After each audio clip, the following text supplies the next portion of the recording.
Assalamualaikum and a very good afternoon. So today we are going to continue with Fourier transform application. Okay, the last part of chapter 3 is Fourier transform application. So let's look at this image. The input image originally very sharp, and when you look at the magnetic spectrum, you cannot actually see the main shape of the original signal. So therefore, by using a filter, you can get the output spectrum as similar as the input signal. So this is where the Fourier transform takes place. We are going to look at the Fourier transform application in terms of three main applications. The first one is the modulation process, and also filter application. Okay, before that, let's have a quick recap on the symbol or operation that you may find in a system. So for example, the mixer or a multiplier, multiplexer, that's basically adding or perform a summation of multiple signals. And then a filter, when you have an input being convolved with internal signal, and then gain when the amplitude of the input signal being scaled up or being amplified, and lastly when it involves multiple operations. Okay, so what is a filter? A filter basically selecting required signals and attenuate or remove unwanted signals. Okay, there are three common types of filters, which are the high pass filter, low pass filter, band pass filter, and also band stop filter. Okay, the first type of filter is the high pass filter, in which it will pass through the higher frequency components and attenuates or remove the unwanted lower frequency components. And the border between the lower frequency and the higher frequency component is defined by cut frequency, omega c. Omega c is basically takes place when the power is reduced by half. Okay, so for example, the maximum power is 1 watt. So the cutoff frequency is basically when the power is 50% of the maximum power. Okay, so this is where the cutoff frequency, radian per second or hertz, takes place. Okay, so the higher frequency, the high pass filter frequency response looks like this, in which higher frequency component will be selected or will be passed in, and lower frequency component will be removed from the system. Okay, and this is how the transfer function of the high pass filter looks like, in which you can see it's basically the combination of rectangular signal. Okay, if you recall back the rectangular function, for example, you have this is A, and when you remove the middle part, so when you remove this area from negative omega c to omega c, so it's basically A minus the middle rectangular, so the amplitude is A rectangular, this is omega, so omega over 2 omega c. So this equation can be simplified into this. So this is the transfer function of high pass filter. Okay, this slide summarizes the basic information about cutoff frequency.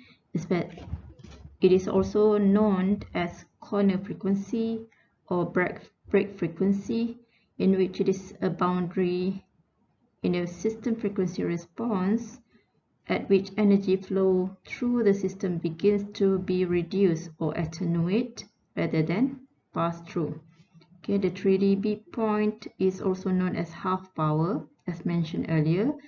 It's happening when the power is reduced by 50% from the maximum power. Okay, you can have a quick glance on the example how the 3 dB points or the cutoff frequency is calculated. Okay, let's look at the example on application of high pass filter. Okay, given two signals that being multiplied together, so you have two input signal G1 and G2. So in this case, for example, G1T being multiplied with G2T, and the output is G3T. Okay, so when you multiply both signal in time domain, so you have 2 multiply with 5 is 10 cos 200 pi and cos 100,000 pi. So when you use trigonometric identities, you get 5 cos 1200 pi t plus 5 cos 800 pi t as G3. So this is the output signal in time domain.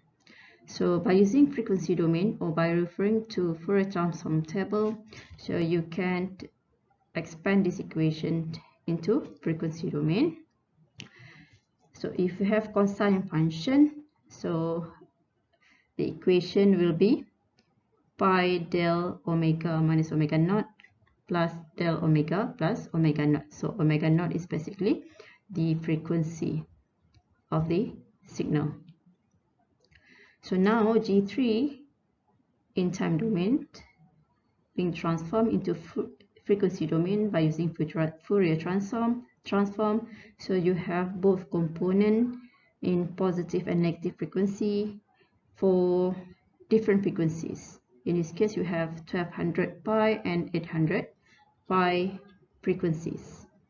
So in terms of spectrum, okay, so you notice that you have the negative 1200 and positive 1200. So you have negative 1200 and positive 1200, and the amplitude is 5 pi. And the next one you have 800 and negative 800, and the amplitude is 5 pi as well. So this is the spectrum of the output signal. Okay, assuming that the system require a specific output. For example, the system require an output given by G4 equal to 3 cos 1200 pi t. So if you convert this into frequency domain by using Fourier transform table, so you get this component.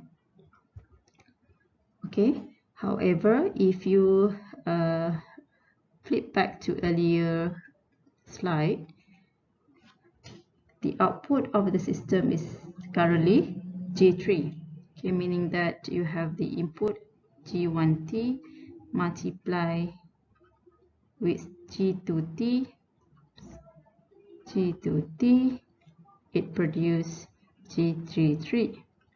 However, the end recipient only require G4, meaning that you need to do something, you need to perform some filtering here to make sure that any unwanted signal at G3 can be removed and only G4 will be received at the end. Okay, if you compare G4 and G3, so G4 only require component at 1200 pi and positive 300 pi, meaning that the system doesn't require the lower frequency component. So in this case, you need to use the high pass filter in order to pass in or to select higher frequency component. In this case, the frequency is 1200 pi, both positive and negative frequencies, and remove the lower frequency component. So in order to do this, so this is the complete spectrum G3, and you need to apply a filter. Okay, a filter so that only higher frequency component will be selected and the lower frequency component will be removed. And please take note as well the amplitude of the output. Okay, at the output point, the amplitude required is only 3 pi, but G3 you have the amplitude 5 pi, so that you need to design the filter that select higher frequency component and the amplitude being compressed to only 3 pi, meaning that the output should look something like this. So once you have this, meaning that your filter may look like this. Okay, the filter usually giving the notation as H omega. Okay, and this is negative omega C, and here is omega C. So the frequency required only at negative 1200 pi and positive 1200 pi. Okay, so the magnitude of the filter. Okay, so what's the magnitude of the filter? The magnitude of the filter, or the magnitude of filter, is defined by the ratio between the amplitude of output, or the required output, divided by the amplitude of input.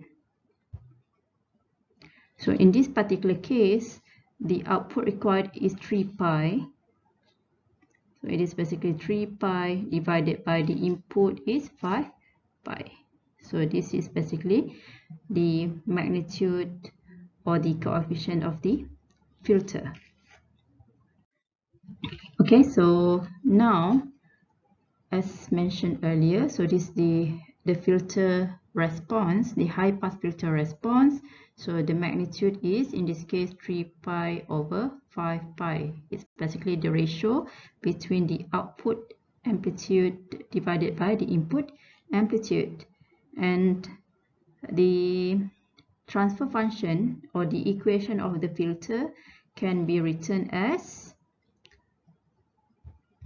H omega equal to, so the magnitude 3 pi over 5 pi 1 minus rectangular omega divided by 2 omega c. So what is omega c? Omega c can be any values as long as it is lower enough than 12,000 pi, 1200 pi. However, it must be larger enough than 800. Okay, so omega c lies in between here. So it must be larger than 800 but lower than 1200 to make sure that no signals from 800 pi will be included in the filter, and to make sure the component at 1200 pi completely being selected and passed through the filter. Okay, so this is the transfer function of the high pass filter for this particular case. On the other hand, the filter response can also be written as H omega equal to the ratio of the output over the input signal. Okay, now let's look at the low pass filter. So low pass filter will select in, or will pass through low frequency components and attenuates higher frequency components. Okay, so the lower frequency component that will be selected is basically included within the passband area, and the unwanted signal that will be removed from the filter lies within the stop band area. Okay, so this is how the frequency response of low pass filter looks like. So here is 3 dB. Remember, minus 3 dB from the maximum power. So this is where your omega C takes place. So the frequency response of the low pass filter can be illustrated as this. So this is where this lower frequency component will be passed in or passed through, and the higher frequency component will be removed from the system. So the transfer function or the equation of the low pass filter is expressed as A rectangular omega over 2 omega C. Okay, let's look at an example for a low pass filter application. So let's use the same example as the earlier one in high pass filter. So again, you have the input G1T multiply with G2T, and you have the output G3T. But in this case, the system requires the output as G5. So meaning that you need to apply a filter somewhere here so that the output GT, the earlier output GT, is processed so that only G5 is received at the receiving end. Okay, so in this case, from earlier example, so G3 in frequency domain equal to this equation in which we have two different frequencies, 1200 pi and also 800 pi, both in positive and negative frequencies. However, the final output required is G5 when this one being converted into frequency domain. So it is basically 4 pi del omega minus 800 pi and plus 800 pi, meaning that only the component at negative 800 pi and positive 800 pi will be selected, and the higher frequency component, in this case 1200 pi, will be removed from the system. So in order to do this, you need to apply a filter. So the filter will only allow the lower frequency component inside the filter and remove the higher frequency component. So this is how the filter response looks like, in which the cutoff frequency must be larger than 800 pi but lower than 1200 pi. How about the magnitude of the filter? It's basically the ratio between the output over the input amplitude. So in this case, the output required is 4 pi over the input you have is 5 pi. So you get 0.8. Okay, so this is how the output signal looks like. Output signal in which you G5 in this case. Okay, so how about the equation of the filter? Okay, you can see the rectangular shape here. So your H omega in this case is equal to the magnitude 0.8 rectangular omega over 2 omega C. So don't forget to define the range of omega C. So omega C must always be larger than 800 pi but lower than 1200 pi. Okay, same goes to when you have a band pass filter. So but band pass filter allows certain frequency range and attenuates signal outside the range. So this is how the band pass filter looks like. Okay, in which the specific range of components will be selected, but the rest of the component will be removed from the system. And the transfer function of band pass filter can be expressed as the A. So this is the first one, the bigger rectangular minus the smaller rectangular. So in this case, the bigger rectangular is negative omega CH and omega CH. So it's A rectangular omega over 2 omega CH minus the middle rectangular. So minus negative omega CL and omega CL minus the A rectangular omega divided by 2 omega CL. So what is omega CH and omega CL? Omega CL is the lower frequency, the lower cutoff frequency of the filter, while the omega CH is the higher range of cutoff frequency of the bandpass filter. Okay, next application that will be discussed in this chapter is modulation process. So basically, this is one of the important techniques in communication system to transmit low frequency signal. Why we need modulation? Okay, because low frequency signal is easily affected by the noise. Therefore, the low frequency component need to be modulated by using a stronger carrier frequency, so that the input signal, the lower frequency signal, can be transmitted over the channel or over the transmission medium efficiently. Okay, so lower frequency component usually easily affected by noise. So for a complete communication system, for example, you have an input signal MT. This is the input, or also known as modulating signal. Okay, the input signal will be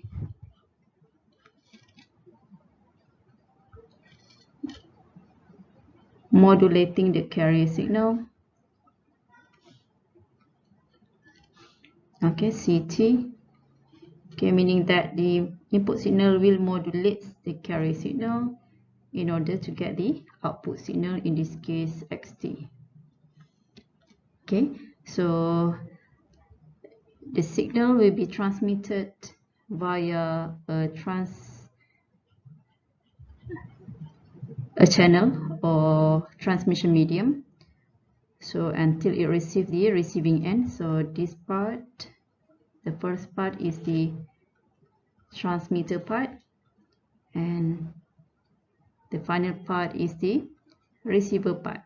Okay, in the receiver part, so now the XT is received, and the XT will again be multiplied by a carrier signal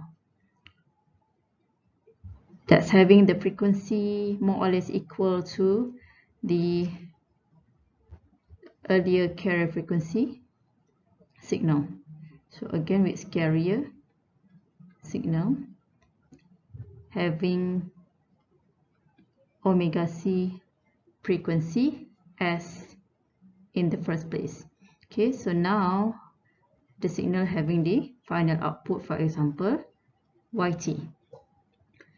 Okay, and there will be a filter here, usually a low pass filter, so only lower frequency component will be selected and the higher frequency component will be removed. Okay, so at the transmitting end, the modulation process takes place, while at the receiving end, a demodulation process takes place.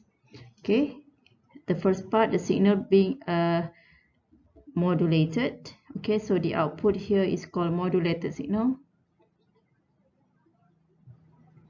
The modulated signal being transmitted through a channel or a transmission medium, and then received at the receiving end. The signal again being multiplied with a carrier signal having omega C more or less equal to the earlier one. and then the signal being passed through a filter, a low pass filter, so that the low frequency component will be selected and the higher frequency component will be attenuated. Finally, you get the final output signal.